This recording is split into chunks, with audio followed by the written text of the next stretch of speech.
war, it's never been more clear. We need to re-elect Donald Trump. Allow me to explain. In 2015, under Barack Obama, the United States entered the JCPOA, also known as the Iran nuclear deal. This deal enriched Iran to the tune of tens of billions of dollars, allowing them to sell their oil, giving them the cash to fund terrorists like Hamas and Hezbollah. Obama signed the deal even though Israel's leadership always insisted that it endangered its national security. Another result of the Iran nuclear deal was that it undermined U.S. relations with Saudi Arabia and the other moderate Arab states who see Iran as a threat to the peace and prosperity of the region. Donald Trump took a different approach. He called it peace through strength. Rather than appeasing America's enemies, Trump's policies strengthened America's friends. He delivered his first major foreign policy speech abroad in Saudi Arabia, reinforcing the bonds with those Arab nations that seek peaceful engagement with the West, not its destruction. Trump destroyed ISIS. He killed the terrorist leader Qasem Soleimani. He pulled the United States out of the Iran deal and sanctioned Iran, making it much more difficult for Tehran to fund terrorism. President Trump understood that by strengthening your friends, you encourage more people to become your friends. But of everything President Trump did to bring peace to the Middle East, maybe the most important was recognizing Jerusalem as Israel's capital and moving the U.S. embassy there. You might be wondering, isn't the embassy move just a symbolic act? Why is that so important? For decades, all the experts agree that if America recognized Jerusalem as its capital and moved the embassy, there would be war in the Middle East. There'd be riots across the Arab world. America moving its embassy will set the world on fire. The brilliance of Trump's embassy move was that nothing happened. No riots, no Mideast war. In fact, the Abraham Accords, the peace deals between Israel and a number of Arab states, happened after the embassy move. Rather than bringing war, the embassy move brought unprecedented peace and prosperity to the Middle East. When Joe Biden came into office, he began negotiating to restart the Iran nuclear deal. He stopped enforcing the Trump sanctions, thereby enriching the Iranians to the tune of tens of billions of dollars and enabling the funding of Hamas, Hezbollah, and their other terrorist proxies. Biden also ruined the U.S. relationship with the Saudis, Emiratis, and the other moderate Arab states, undermining the Abraham Accords and pushing these nations into the arms of the Chinese Communist Party. So, to sum up, it's pretty simple. Donald Trump's policies weakened the terrorists and strengthened Israel. And under Joe Biden, Israel's and America's enemies are stronger and the Mideast is at war. So if you care about peace in the Middle East and the world, vote for Donald Trump in November 2024. It's Wednesday, 5 June in the year of our Lord 2024. It's the eve of the Normandy landings. As you guys know, we always do specials on 6 June. We also carried that throughout the next couple of months in the Battle of Normandy. We had Coach Tuberville on this morning in studio to talk about the wag the dog and the situation, the lack of leadership in the United States, in the world, because of Joe Biden and other folks like Joe Biden. Very honored now to have Rabbi Wolicki help us over. He's got a show on Real America's Voice on Sunday afternoons. That's a must watch. He's helped us put together this program. Rabbi, thank you so much for doing this. And I got to tell you, I don't think there's a more succinct introduction to what's transpired under President Trump and today. Can you give me your obs? I just want to give you a short, my recommendation in the transition was that we actually moved the capital to Jerusalem, the embassy to Jerusalem, right after the inauguration. Inauguration, you skip the lunch, you don't play around with Nancy Pelosi in this crowd. No lunch, people are freezing. You do the parade, you go to White House. President Trump heads the parade, goes to the White House.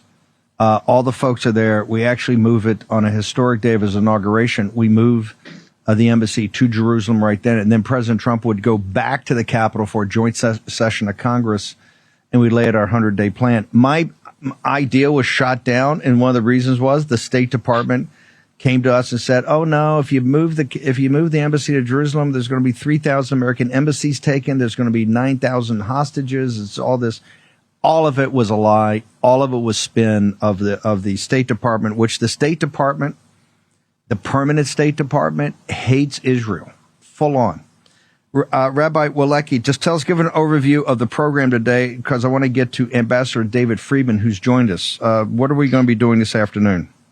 Oh, absolutely. Thank you so much, Steve, for doing this. We're going to be talking about the Jewish electorate, issues that relate to Israel and the Jewish electorate, and where we are. To a lot of people in the movement and the Trump movement, they don't understand the dynamics of the Jewish community. They don't understand that the multifaceted nature of it. And there's also a lot of Jews out there who are feeling kind of, politically homeless and are looking for a new place to be. So we're going to have a lively discussion today. What we have in store is Ambassador David Friedman is going to be on here. We're going to have Rabbi Michael Barclay talking about the lay of the land in the broader Jewish community, where he's a rabbi in Los Angeles. We're going to have Marc Zell on here, the chairman of GOP in Israel, talking about the over 500,000 the over 500,000 American voters who live in Israel and the impact that they could have on the election, the plans there. We're going to have a member of Knesset, Ohad, and we're going to also understand more about what's going on at the grassroots level with Jewish activism in America, promoting Donald Trump and promoting the conservative movement so that we can win in November. It's going to be a great discussion. Thanks so much for doing this, Steve. Thanks. I'm really on the eve of D-Day. It was a perfect time to do it. Thank you so much for putting this together. Ambassador David Friedman, you were our go-to guy in the first Trump term, and I'll say it. I know you're too humble to talk about it, but you're obviously going to be on the short list to be Secretary of State in the second term. So explain to me not just the difference of Biden's policies and Trump's. I think it's pretty obvious, particularly this audience. But where it's led us today, where exactly are we? Because I was so shocked on Friday to see Biden up there saying he had a deal from Israel and putting this deal out 5 times. He said, this is the Israelis' deal. Didn't talk about destroying the military capacity and capabilities of Hamas. And then over the weekend, it looked like some confusion. Maybe some guys from the War Cabinet said it. So this thing has turned into a fiasco now. Where exactly are we with the reality on the ground in Israel and then the Biden regime's interaction with that, sir? Well, Steve, it's great to be with you and with Pesach as well. Look, where we are is that every day Biden is making Hamas stronger. That's really where we are, unfortunately. Every day he's reaching out as nominally the most powerful human being on earth, and he is begging Hamas, one of the most vile terrorist organizations in the world, begging them to come to the table and accept Israel's surrender. I mean, it's really what he's doing. He made up. I think he made up a story about getting a proposal from Israel, because I don't see anything in the proposal that he offered to Hamas that says anything about Israel winning the war. And Israel's made it clear hang on. I want to restate that. That was a lie, right? They made that up. There could not have possibly been any proposal that came from Israel, War Cabinet or not, that did not have as a sine qua non the destruction of Hamas's military and political capabilities, correct? 100% correct, yes. So Kerry, so what do you do? How do you do this then with a guy sit in the Roosevelt room and look in the cameras and lie to the American people in a time of war in Israel, an existential conflict? I mean, what are we dealing with? How can that even happen? How can Blinken and Sullivan go along with this, sir? Look, I think it's about pressuring Netanyahu. I think Biden believes politically he's got to end this war. I think he wants to play on the hearts of these poor families that have continued to have people held hostage. So he gives them hope. Unfortunately, I think a lot of it is false hope. He gives them hope that somehow there's a deal. They then go into the public squares in Jerusalem and Tel Aviv and demand that Bibi end the war or release the hostages when there really isn't that opportunity. So he divides the country. He plays upon the worst fears and emotions of the Israeli people who are already fully traumatized. And the only thing I've read in the media that actually made any sense to me was the Wall Street Journal report that Yahya Sinwar, who is the head of Hamas, the one who engineered this incredible, Holocaust-like attack, he cannot believe how much attention he's getting from the United States. He cannot believe how he is the decision maker about whether or not, Biden, is able to placate his base. He's not letting go of these hostages as long as Biden is making him to be the most important leader on the world stage, which is, tragic at so many different levels. So, look, this has been mismanaged, from day one.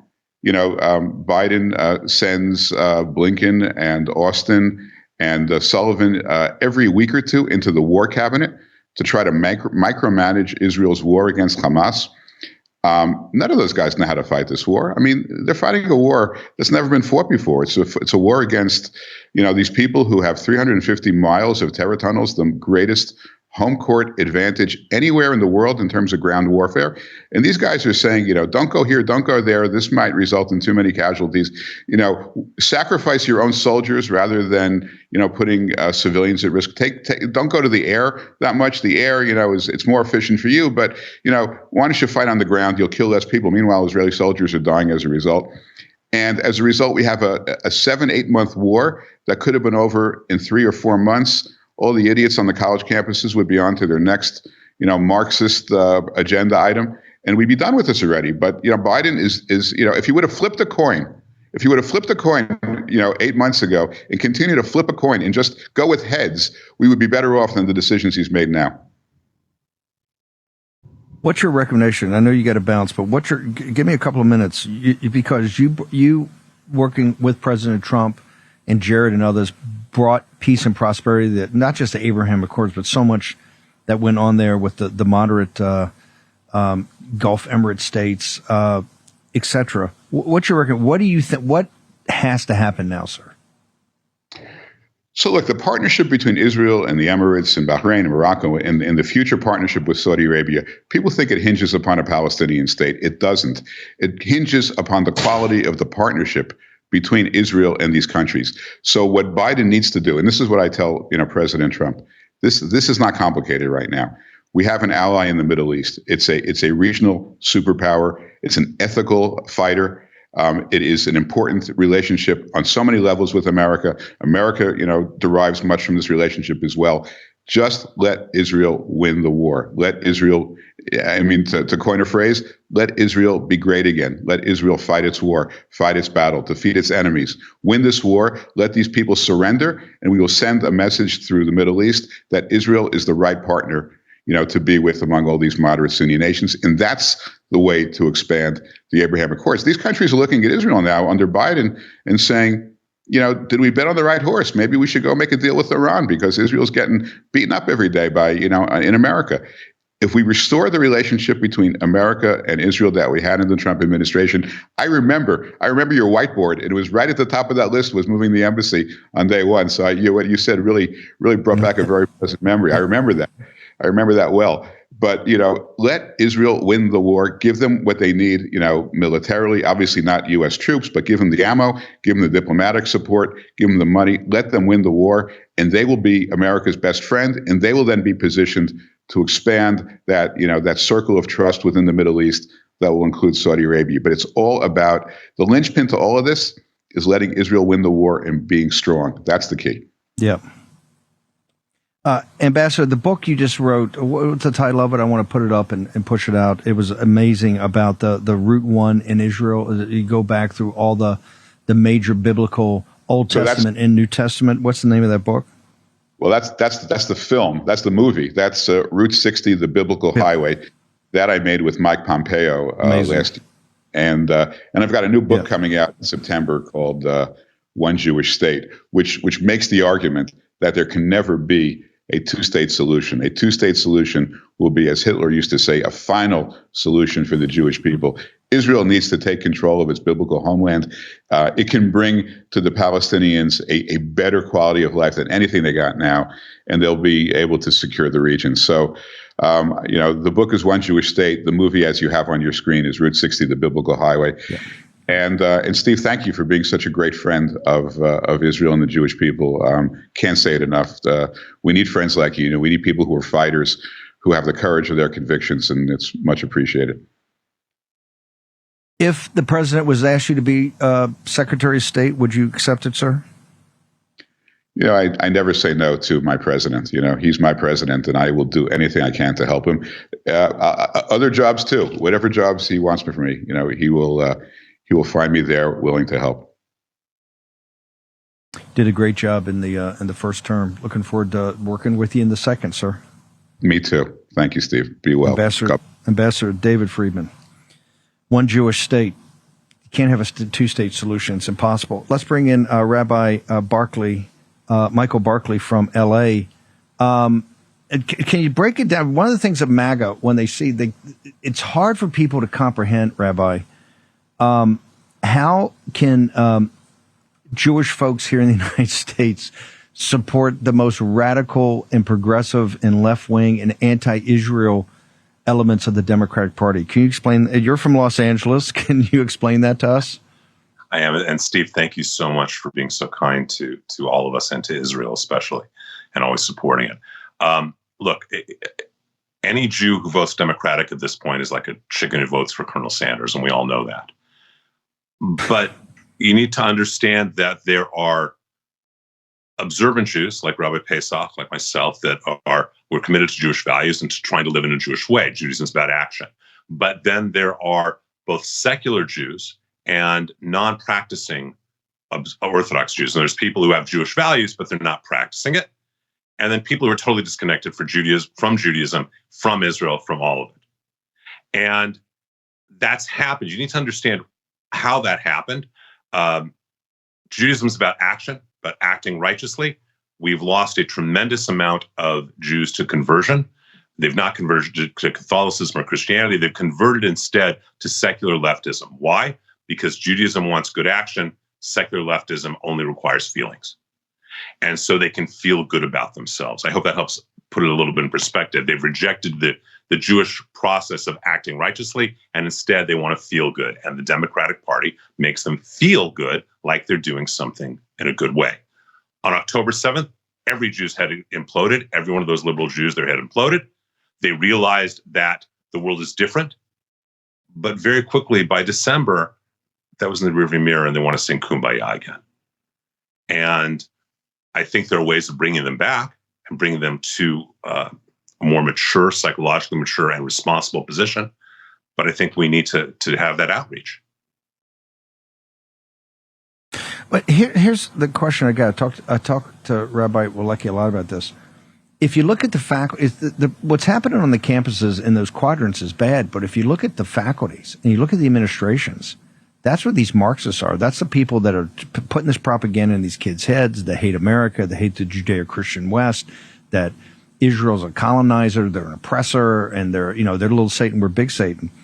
Many of that is driven by Jews. Why are they? I can understand maybe they have different values and they say this, but why do they seem, not all of them, but some, to be at the tip of the spear of supporting those people that want to see the destruction of the Jewish state? And quite frankly, they ain't stopping there. Destruction of the Jews that still remain in Europe and the United States. That's why I think it's hard to grasp that some of the leaders of this, from the faculties, from the people you see on MSNBC, are Jewish. What is it that they seem to have, at least to Christians and Catholics and to folks in MAGA, a hatred of Israel, sir? So Steve, I know you well enough to know that you're a devout Catholic, thank God. When you have met Catholics who have converted to some other religion, they might have a lot of anger towards Catholicism, right? In the same way, these Jews have left Judaism and they have anger about it. There's a level of psychological guilt, there's a level of shame, there's a level of self-loathing, a level of self-hatred. And so they take it out on Judaism. Evan Syed has a great comment. To be a Catholic or a Christian, you need to accept Jesus as your savior in your heart. To be a Muslim, you need to accept Allah as your God and Muhammad as his one and only prophet. To be a Jew, you had to come out of a Jewish womb. And a lot of these people really are ashamed and have rejected Judaism. They wish they didn't have a Jewish mother. And so they take it out, their anger, like teenagers acting out. They take out their anger on Israel and on Jews. They don't want to have personal responsibility. They don't want to have psychological maturity. They don't want to be honest about anything. So it's easier to reject everything the same way a teenager does of its parents. I hope that helps a little bit. Helps a lot. How do we, tell me what the program is inside the Jewish community to try to bridge this gap? and to show people, and it's not about even voting for Trump or being part of MAGA. It's that what's quite obvious, I think, to people, and you can see what's happened in Europe, is that these the enemies of Israel and the Jewish people are enemies of the West. And I understand there are many people on the right that don't agree with me with that, but I know I'm right on this, and I'm adamant about it. They look at us as colonizers and oppressors, and that's where they look at the state of Israel, because you're the fundamental backbone element of the Judeo-Christian West. How do you guys then work this through, particularly when you're at a global war? Because what you're seeing in the United States is just war by other means, to kind of reverse Clausewitz, right? So how do you guys bridge this gap when you're actually at war today? So you're asking how we can get Jews back being active in the right way? Is that really the question? Yes, so yes. From the secular side to actually supporting Israel and essentially supporting the Jewish people here in the United States and in Europe. I think that, and this has been a difficult journey for a long time, for the last 50 years. We've lost all these Jews from where they need to go. I think two things need to happen. Number one, there needs to be a welcoming from the MAGA, from I don't like the term conservative, but from that world to the Jew, to realize that these secular Jews we're all under the same tent. But I think there's been a big mistake. When you're looking at the Reformed conservative secular Jew, the Jew who is maybe goes to conservative synagogue, maybe goes to Reform one, but he's really secular. He really doesn't have a commitment to Israel, a commitment to Jewish values. Talking about the Abraham Accords, that's thousands of miles away. Talking about moving the embassy to Jerusalem, well, what difference does that make in their life? And so while October 7th shocked them, they very quickly got back into their lane of, oh, who cares? I'm an assimilated American who has no conception, no relationship to Israel or Judaism. I think that there's been a mistake from the conservative side that can easily be fixed. President Trump was the greatest president ever, not just for Israel, but for Jews in the history of this nation, ever, ever, ever.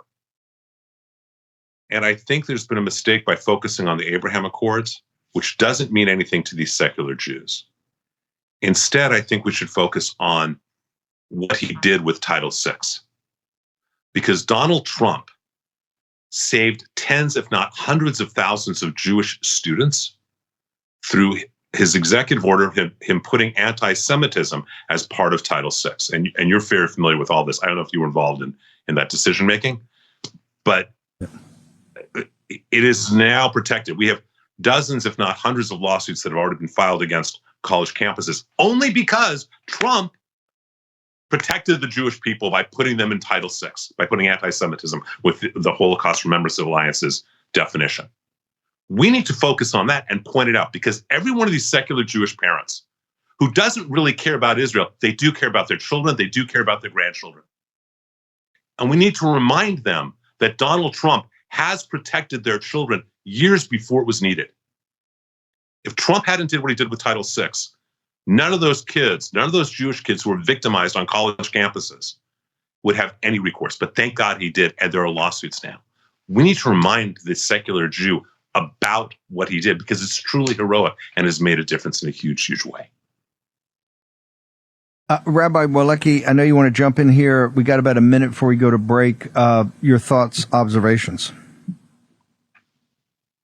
That, what Rabbi Barclay's saying about how the way, if we want more secular Jews, more of what we call the liberal streams of Judaism, Reform, what's called conservative, which isn't really conservative. That's the name of a branch of Judaism that's indistinguishable from Reform. If we want them to come to our side politically, we really need to get them to come to our side culturally, because the cultural divide between those Jews and Orthodox Jews is vast. Just to share the quick numbers that I shared with you the first time we met, Steve, 80% of Orthodox Jews or higher voted for Donald Trump in 2020. 80% or 79% of non-Orthodox Jews in America voted for Joe Biden. And that's just a vote in an election, but it's indicative of a cultural divide. The cultural divide is vast.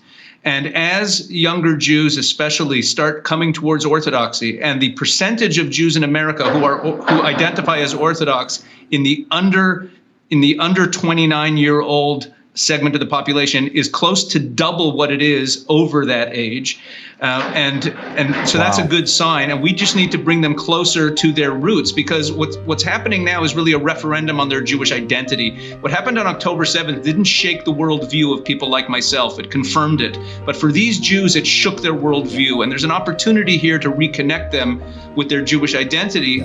Unfortunately, Hamas caused it, but we have an opportunity to bring them to our side by connecting them culturally. Hang on 1 second. We're going to take a short commercial break.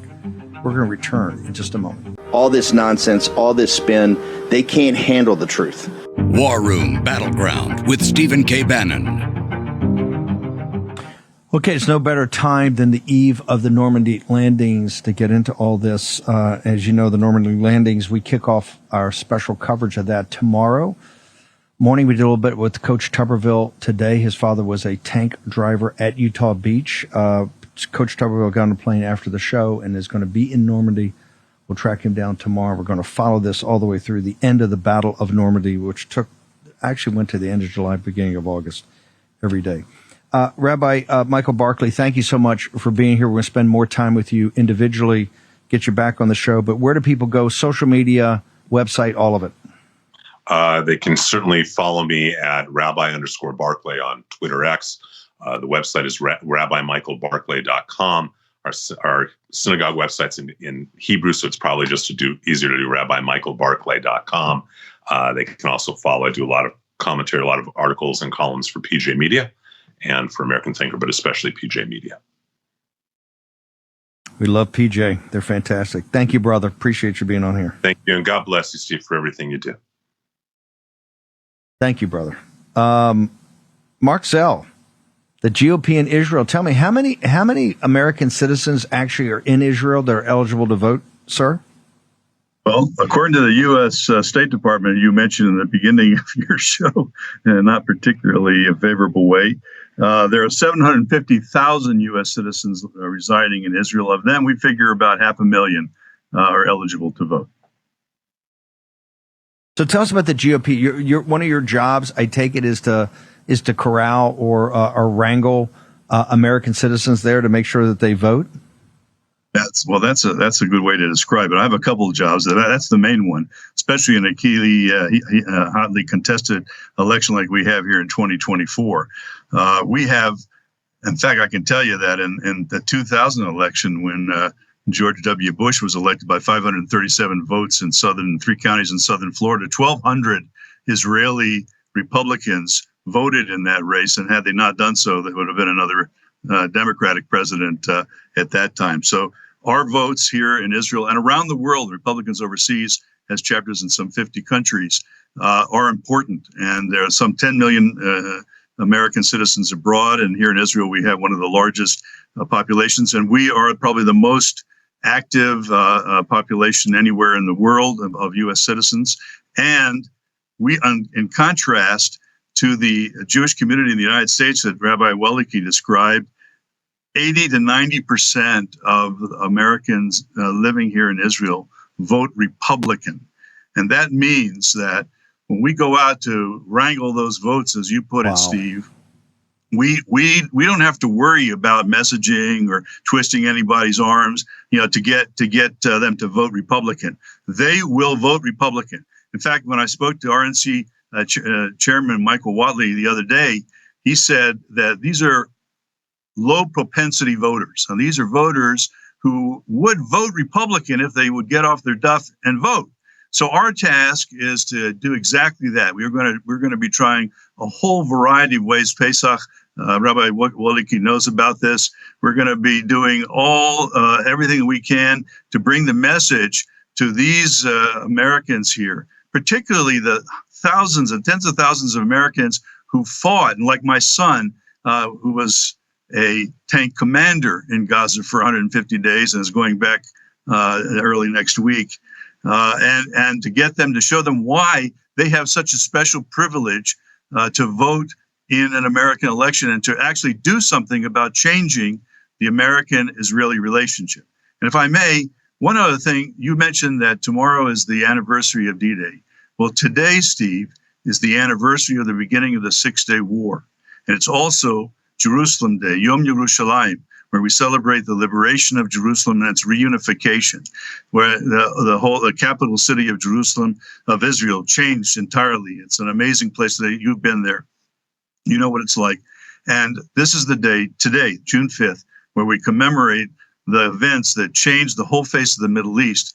I pray that we can do what we need to do in this election to keep Jerusalem unified, keep Jerusalem Jewish, and keep Israel safe and strong.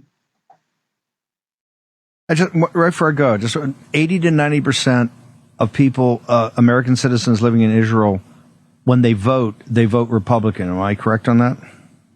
You're absolutely correct. And it didn't start that way.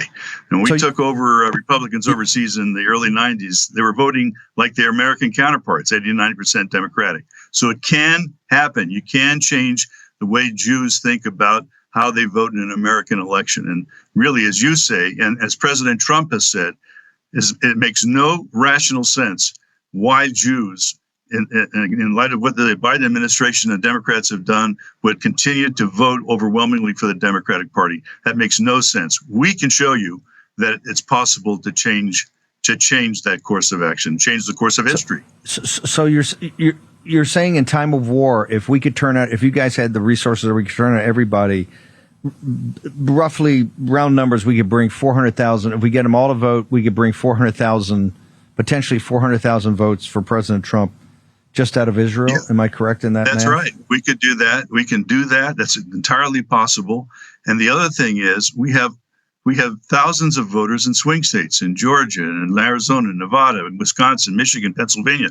There are literally tens of thousands of Pennsylvanians living here in Israel, many Wisconsin, all the swing states, and even the ones that Chairman Wadley said become swing states, like Minnesota and Virginia and New Hampshire. So we can bring those votes and add them to the tallies and help swing this election the right way. Marc, where do people go to follow you on social media, the website, to get more information on this? I think people will be quite excited about this. Well, I'll be glad to have them join me on Twitter X. I'm appropriately called at GOP Israel. That's my handle. And on the website, it's www.republicansoverseas.org. That's for the international organization, of which we are a very proud part. Marc Zell, thank you very much. Great work. Look forward to Steve, thank you, and God bless you and everything you're doing. And I can't tell you how important the work it is that you're doing here. And I will tell you also before I leave that what you do and the message you're carrying brings tremendous support and encouragement to the thousands of our soldiers, men and women, who are fighting to protect those Judeo-Christian values you discussed, and to protect the Jewish state, the Jewish people, and the United States of America. Marc Zell, thank you very much. Thank you for the kind words. Knesset member Tall joins us now. Ohad Tall, can Israel win this war? We just talked about the 6-day war. As you look at this right now, is the IDF that we're fighting with today, is that the same IDF that was the 6-day war, the 73 war, the 67 war? Is it the same IDF? Do you actually have the ability to destroy Hamas? Because I think that right now the question, it's very confusing, because Biden and these guys have kind of thrown sand in the gears and lied to the American people, so they don't know really where we stand. Can the IDF actually get this thing done? First of all, thank you very much for having me, and thank you for the great job you're doing. I think I can divide this question into two, because there's a difference. When you talk about the IDF, there's basically two IDF. There's the senior leadership of the army, which unfortunately, like in many other places, like you're also having in America, is being influenced by progressive approaches. which basically led us to what we've seen happening in October 7th. But I think what have we discovered since October 7th is the huge spirit that vast majority of the soldiers, of the officers on the field has. Their commitment to win this war, to go all the way. I mean, everything we hear from the commanders on the field is, we are willing to stay here as much as needed. We are willing to pay all the prices, and we are paying heavy prices. We are not seeing our families already for months. We are paying financial prices for that. But we are committed to destroy, to eradicate this evil regime of Hamas. We are committed to bring back the hostages. We are committed to finish this war with a clear Israeli victory. So you're saying, we had Coach Tuberville, Senator Tuberville, on this morning, and we talked. His father had fought on D-Day, and then all the way through to Berlin as a tank commander. And he said, because he stood up against the Pentagon, he said, hey, the problem we got in the military today in the United States, and his father was career military, is that the field grade officers and above, the generals, are all woke. Is this tied to, are some of the senior IDF commanders actually woke? Or because it seems to us, before the war started, there was almost a color revolution over there to get rid of Netanyahu. Is that permeated through the military command of the IDF? Unfortunately, the answer is yes. The answer is yes. I mean, many times people are asking me, how could it even happen? How did October 7th even happen? I mean, Israel has the best army in the world, with the best, intelligence capabilities in the world. So how, in God's name, how is this possible to even happen? And I can tell you, I mean, of course, we'll have to investigate and to find the full answer. But part of the answer for sure is that it wasn't about lack of information, right? Because we had all the information. We had the booklets with all the plans of Hamas, exactly how to go into the villages and how to massacre the people and how to butcher everybody and how to rape the women. Everything was in the booklet, in the plans, in the hands of the IDF officers. The problem wasn't about lack of information. It was about the conception. It's about the generals wanted so badly to believe maybe that our enemies, if we will only improve their economy, if we will give them more job permissions, if we will give them pieces of our land, if we will buy quiet, then maybe they would not want to destroy us anymore. Well, it doesn't work. It doesn't work, and I think that, thank God, because of this crisis, I think we are revealing the true nature of the people here. People are realizing the threat. When these animals of Hamas penetrated our villages, our kibbutzim down south, and you have to understand that many of the people living there are the most left, secular people in Israel who are advocating for peace every day. I mean, if you've been to these villages, to Kfar Aza, you've seen probably that on the burned houses, you'll see flags with Shalom Achshav, peace now. They are the people to take Palestinians from Gaza to Israeli hospitals.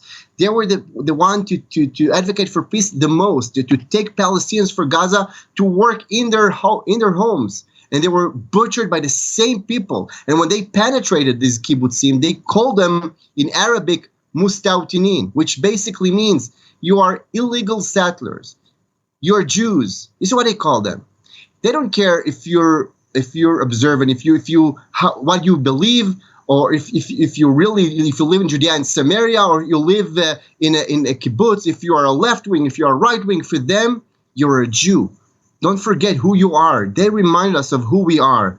So, yes, I think people are realizing it. And this is why, even though the leadership of the army is not really fully, even today, is not fully realizing what is happening, I think that we will see huge changes in the army in the next couple of years. We only have a couple of minutes, but just real quickly, since you're a member of Knesset, what is the way forward? We have said on the show, you got to take out the combat battalions in Gaza, particularly in Rafah, and Judea, Samaria, and then you got to pivot and take on these Persian militias up north. Well, give me a minute or two on what's the way forward. First of all, we have to understand this is not the story of Hamas. The main story is, of course, Iran. They are the people. They are orchestrating everything. They are behind it. They are the biggest supporters and sponsors of Hamas, of the Islamic Jihad, and of course of Hezbollah in the north and the Houthis in Yemen. And what Iran wants, this evil empire of Iran, the alliance of Iran together with China and Russia, what they want is not just to destroy Israel. They want to take down America. You know, I spoke to one of the soldiers who came back from Gaza a couple of weeks ago, and he came back with a Palestinian flag he found there, and it's written on it in Arabic. On Saturday, we will slaughter the Jews, but on Sunday, we will slaughter the Christians.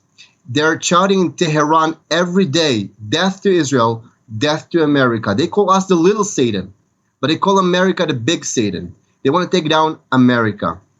So yes, we're fighting this war, and we have to win this war. And I can tell you, as a member of the Israeli Knesset, that we hope to see a change in the White House. We want to see President Trump going back to the White House, because the policies of the current administration are not just not supporting Israel, but they're effectively supporting Iran.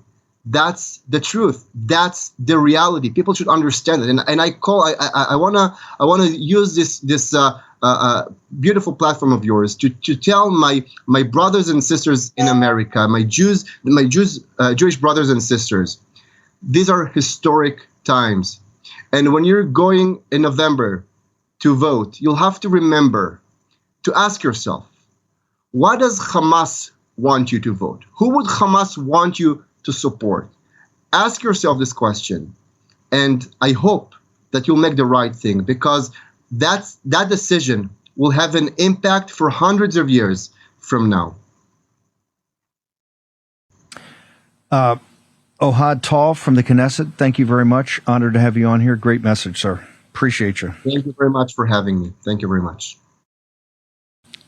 Benji Gershon, it takes a Texan to get this rolling. American Jewish Conservatives. Tell us about the group. What work are you guys doing, and how can this audience help? Well, thanks for having me on, Steve. It's a pleasure to be with you. And first of all, I want to give you a big shout out for streaming our event the other few weeks ago. We had Rabbi Wolicki on, and we were talking about Israel's fight for Western civilization. But right now, we're actually Dallas Jewish Conservatives. We're actually going to be launching and going nationally as American Jewish Conservatives over the next few months. We're a grassroots, events-based conservative organization. We're pro-God, pro-America, pro-Israel, pro-Constitution. We share our Judeo-Christian values with our Christian brothers and sisters, and our goal is to educate, inform, and inspire Americans and obviously conservatives through a variety of our dynamic programs and initiatives and events we put on.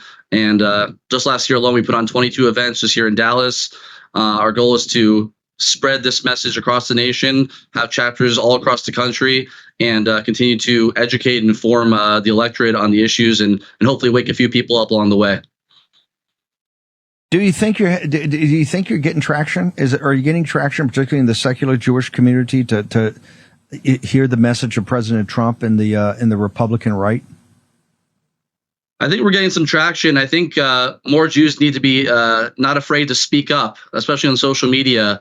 In regards to Israel, we've done 7 or 8 rallies and marches and pro-Israel events since October 7th, and we've done it right in the heart of the Hamas epicenters, as I would like to call them, here in Richardson, Texas, where you have death chants to Jews going on college campuses, where you have just terrible anti-Semitism happening across here, right here in North Texas. So I think what our fellow conservatives need to do, especially Jewish conservatives, they need to not be afraid to speak up and be on social media and show up to events and spread the message.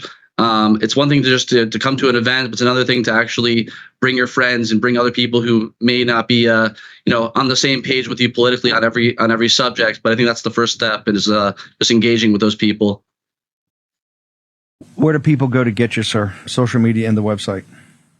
Yeah, DallasJewishConservatives.com. You can also go to AmericanJewishConservatives.com to subscribe to learn more about where we're going to be going in the future, which is going to be coming out in the next few months. Our next event's actually on June 27th. We're doing a huge Biden versus Trump presidential debate watch party and conservative roundup, so don't miss that at the Angelica Theater, 7 p.m., June 27th.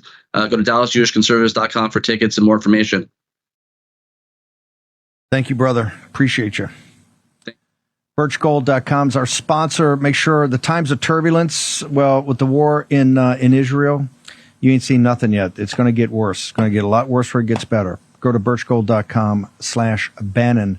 Talk to Philip Patrick and the team. Rabbi Wolicki, I got about a minute. I want to thank you for doing this. Your summary, thoughts, observations, and comments. Well, first of all, thanks a lot, Steve, for doing this. It's so important to raise these issues. Look, my summary thoughts are that, unfortunately, it's not all good news. For a lot of American Jews, as Rabbi Barclay said, the religion they've converted to is progressive leftism, and they will give up Israel a lot sooner than they'll give up that. And that's a lot of the Jews, unfortunately, that Americans see. They see these progressive Jewish organizations like the ADL, and they see, all the Jews in power, like Mayorkas is Jewish, and Garland is Jewish, and Yellen is Jewish, and Soros is Jewish. And I can go on and on with these secular Jews, and these are not Orthodox Jews, certainly they're not traditional Jews, who are ruining all of our lives. But I want your audience to understand that there's a whole lot of us out there, Jews who we're right in the MAGA camp. We always have been. We were the deplorables before the deplorables existed, because we have an elite in our own community that looks down at us and looks down at us for our traditional biblical values. So, we've been deplorables for a long time, and with you, we're part of MAGA. We got to bounce. Thank you, Steve, for doing this. Yeah, thanks. We got to bounce. Lou Dobbs is next.